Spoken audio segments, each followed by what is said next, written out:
அகில இந்திய வங்கி ஊழியர் சங்கத்தின் 30வது அகில இந்திய மாநாடு. பொதுச் செயலாளர் CH வெங்கடாச்சலம் பேட்டி. சென்னை பாரிமுனையில் அமைந்துள்ள அகில இந்திய வங்கி ஊழியர் சங்க அலுவலகத்தில் சங்கத்தின் பொதுச் செயலாளர் CH வெங்கடாச்சலம் நமது அதிர்வலை டிவிக்கு சிறப்பு பேட்டி அளித்தார். அப்போது அவர் செய்தியாளர்களிடம் கூறுகையில், அகில இந்திய வங்கி ஊழியர் சங்கத்தின் 30வது அகில இந்திய மாநாடு ஏப்ரல் 19, 20, 21 மற்றும் 22 ஆகிய தேதிகளில் கர்நாடகா மாநிலம் பெங்களூரில் நடைபெற உள்ளது. இந்த மாநாட்டில் காஷ்மீர் முதல் கன்னியாகுமரி வரை உள்ள பேங்க் ஊழியர்கள் 3500க்கும் மேற்பட்டோர் பங்கு பெற உள்ளனர் என்றார். மேலும் அவர் கூறுகையில், நடைபெறவிருக்கின்ற இந்த மாநாட்டில் ஊழியர்கள் நலன் சார்ந்த முக்கிய கோரிக்கைகள் விவாதிக்கப்பட்டு தீர்மானம் நிறைவேற்றப்படும் என்று மாநாடு குறித்து விவரமாக விளக்கி கூறினார். இந்தியாவிலே வங்கி ஊழியர்களுடைய முதன்மையான தொழிற்சங்கம், பெரிய தொழிற்சங்கம், லட்சக்கணக்கான வங்கி ஊழியர்கள் இருக்கக்கூடிய அகில இந்திய வங்கி ஊழியர் சங்கத்துடைய 30வது தேசிய மாநாடு, அகில இந்திய மாநாடு வருகின்ற ஏப்ரல் 19, 20, 21, 22 4 நாட்கள் கர்நாடக மாநிலத்தில் பெங்களூர் நகரத்திலே நடைபெற இருக்கின்றது. அது மாநாடு மட்டுமல்ல, அகில இந்திய வங்கி ஊழியர் சங்கத்துடைய 80வது ஆண்டு நிறைவையும் கொண்டாடக்கூடிய வகையிலே இந்த விழா நடக்க இருக்கின்றது.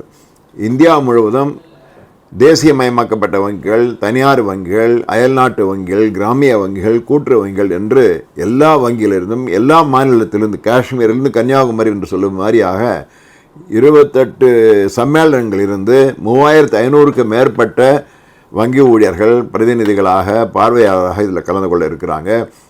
மற்ற நாடுகளிலிருந்து மலேசியா, அதே மாதிரியாக ஸ்ரீலங்கா போன்ற நாடுகளிலிருந்தும் வங்கி ஊழியர் தலைவர்கள் வர இருக்கின்றார்கள். இந்த மாநாட்டில் முக்கியமாக சில விஷயங்களை பேச போகிறோம். ஒன்று, வங்கி ஊழியருடைய பிரச்சனைகள், அதுக்கு தான் தொழிற்சங்கம் இருக்குது, அவங்களுடைய கோரிக்கைகளுக்காக. அதில் பிரதானமாக பார்க்குறோம் அப்படின்னு சொன்னால், வங்கி ஊழியர்கள் அவங்க ஊதியத்திற்கு ஒரு வேலை நிறுத்துக்காக அந்த ஊதியம் கொடுக்குறாங்க. ஒரு நாளைக்கு 6.5 மணி நேரம் வேலை செய்தால் இவ்வளவு ஊதியம் என்று வச்சுருக்கிறோம் ஒப்பந்தத்தில். ஆனால் வேலைபளு அதிகமாகிக்கிட்டே இருக்குது. காரணம், வங்கியில் ஆட்களை நியமனம் செய்யாமல் காலியாக பல இடங்கள், 2 லட்சம் இடங்கள் காலியாக இருக்குது. அதன் காரணமாக இருக்கக்கூடிய ஊழியருடைய வேலைபளு அதிகமாக இருக்குது. நேரத்தில் அவங்களால பணியை முடித்து விட்டு மாலை வீடு திரும்ப முடியவில்லை. ஆகவே இது ஒரு பிரதானமான பிரச்சனையாக பார்த்துக்கிட்டு இருக்கிறோம். கிளார்க்குகள், குமாஸ்தாக்கள், கடநிலை ஊழியர்கள், பகுதி நேர ஊழியர்கள் இந்த இடங்களை அவங்க நிரப்பாமல் இருக்கிறாங்க. அது நாங்கள் போராட்டத்துக்கு பிறகு இப்போ எடுப்பதாக ஒத்துக்கொண்டிருக்கிறாங்க.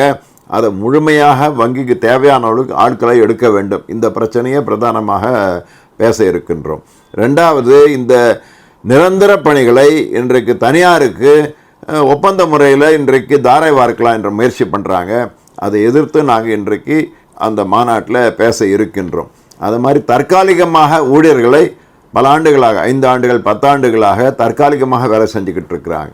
அப்போ இன்றைக்கு வாரத்திற்கு 5 நாட்கள், திங்கள் முதல் வெள்ளி வரை வேலைக்கு செய்கிறோம், சனி ஞாயிறு விடுமுறை விடுங்க. காரணம், இன்றைக்கு அரசு ஊழியர்கள், மத்திய அரசு, மாநில அரசு, ரயில்வே, LIC, ரிசர்வ் பேங்க்கு, எங்கே பார்த்தாலும் தனியார் துறையிலும் கூட வெள்ளிக்கிழமை வரைக்கும் தான் வேலை, சனி ஞாயிறு விடுமுறை. ஆனால் வங்கியில் மட்டும் சனிக்கிழமையும் வங்கி பணிக்கு வராங்க. ஆக அதை மாற்ற வேண்டும் என்று கேட்டுக்கிட்டு இருக்கிறோம். அதுக்கு போராடி இருக்கிறோம். ஆனால் அது இன்னும் முடிவு வரவில்லை. அது பிரச்சனையை பற்றி பேச போகிறோம். அது மாதிரி ஊக்கத்தொகை, PLI, பர்ஃபார்மன்ஸ் லிங்க்டு இன்சென்டிவ்னு இருக்குது. அதை இன்றைக்கு அரசாங்கம் தன்னிச்சையாக ஊழியர்களை பிரிக்கக்கூடிய வகையில் அந்த திட்டத்தை மாற்ற இருக்கிறாங்க. அதை எதிர்த்து போராடி கொண்டிருக்கிறோம். எப்படி பிரச்சனைகளை பற்றி பேச போகிறோம். அதோட இந்த வங்கிகள் இந்தியாவில் அவங்களுடைய பங்கு என்ன, அது ஏதோ வணிகத்துக்காக இருந்து லாபம் சம்பாதிக்கக்கூடிய ஒரு நிறுவனங்களா, அல்லது வளரக்கூடிய ஒரு இந்திய பொருளாதாரத்திற்கு உதவக்கூடிய ஏழை எளிய மக்கள், சாதாரண மக்கள், விவசாயம், கிராமப்புற வளர்ச்சி, பெண்களுடைய முன்னேற்றம், சிறு தொழில், குறுதொழில், இப்படி விவசாயத்துக்கு, இது மாதிரி கல்விக்காக எல்லா துறைகளுக்கும் இன்றைக்கு வங்கிகள் உதவக்கூடிய நிறுவனங்களை இருக்க வேண்டும் அப்படின்னு நாங்கள் நினைக்கிறோம். அது காரணமாகத்தான் எங்களுடைய அகில இந்திய வங்கிகள் சங்கம் போராடி வங்கிகளை தேசியமயம் செய்யப்பட்டு 69லேருந்து இவ்வளவு வளர்ச்சி வந்திருக்கு. ஆனால் இன்றைக்கு ஒன்றிய அரசாங்கம் இந்த வங்கிகளை தனியாருக்கு தாரை வார்த்தை விடலாம், அவங்க இன்னும் வங்கிகளை நல்லா நடத்துவாங்கன்னு சொல்கிறாங்க. ஆனால் வங்கியில் இப்போ பிரச்சனை பார்க்குறோன்னா, லட்சக்கணக்கான கோடிக்கணக்கான ரூபாய்கள் வராக்கடனாக நிலுவையில் இருக்குது. யார் கொடுக்கல?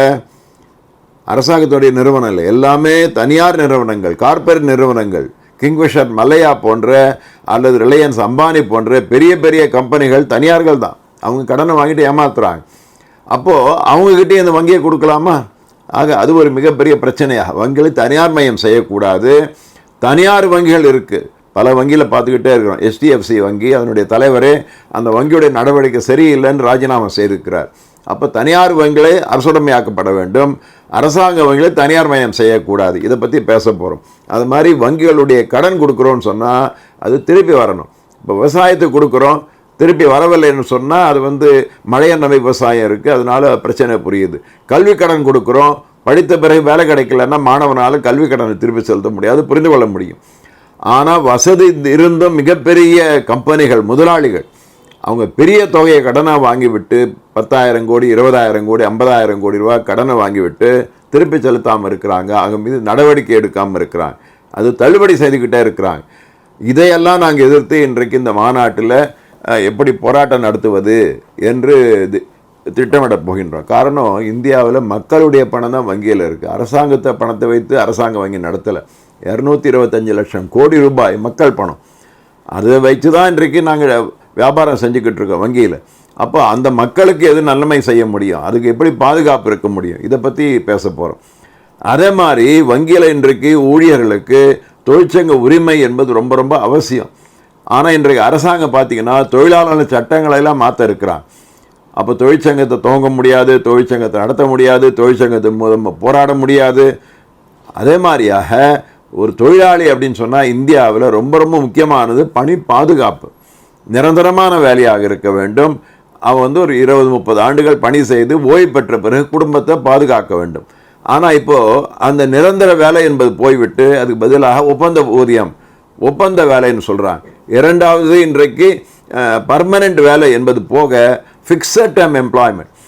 ஒரு 2 வருஷம் 3 வருடம் 4 வருடம் மட்டும் அந்த பணியில் இருந்தால் போகிறோம் அப்படின்னு சொல்கிறாங்க. ஆகவே இது இளைஞர்களுக்கு ஆபத்தானது. இந்தியாவில் இளைஞர்கள் ரொம்ப முக்கியம், அவங்க தான் வருங்காலம். அப்போ அவங்களுக்கு எதிராக அது மாதிரி பெண்களுக்கு பாதுகாப்பு, அவங்க உரிமைகள், அப்படி பல சட்ட மாற்றங்களை கொண்டு வர இருக்கிறாங்க. அப்படி மாற்றி விட்டாங்க அப்படின்னு சொன்னால் தொழிற்சங்கம் நடத்த முடியாது, அப்போ சுரண்டல் அதிகமாகிவிடும். அப்போ மக்களை பாதுகாக்க, மக்களுடைய சேமிப்பை பாதுகாக்க, தொழிலாளர் உரிமைகளை பாதுகாக்க, இப்படி பல விஷயங்களை இந்த மாநாட்டில் பேச இருக்கின்றோம். இது இந்த மாநாட்டுடைய முடிவாக தீர்மானம் எடுத்து அரசு அவங்களுடைய கொள்கைகளை இன்றைக்கு மாற்றிக்கொள்ளவில்லை என்று சொன்னான். ஊழியர் கோரிக்கையை பேச்சுவார்த்தை மூலமாக இன்றைக்கு நிறைவேற்ற வேண்டும், வங்கித்துறையை பாதுகாக்க வேண்டும், மக்களுக்கு சேவை கொடுக்க வேண்டும்.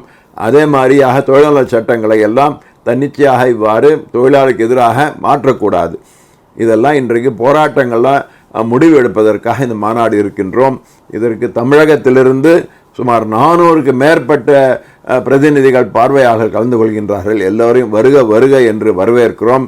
எல்லோருடைய ஒத்துழைப்பின் மூலமாக இன்னும் ஒற்றுமையாக இந்த மாநாட்டை நடத்தி இந்த அகில இந்திய வங்கிகள் சங்கம் மேலும் மேலும் இன்னும் வளரக்கூடிய முடிவுகளை எடுக்கக்கூடிய மாநாடாக இது இருக்க வேண்டும். அதற்கு எல்லாரும் ஒத்துழைக்க வேண்டும் என்று நாங்கள் கேட்டுக்கொள்கின்றோம்.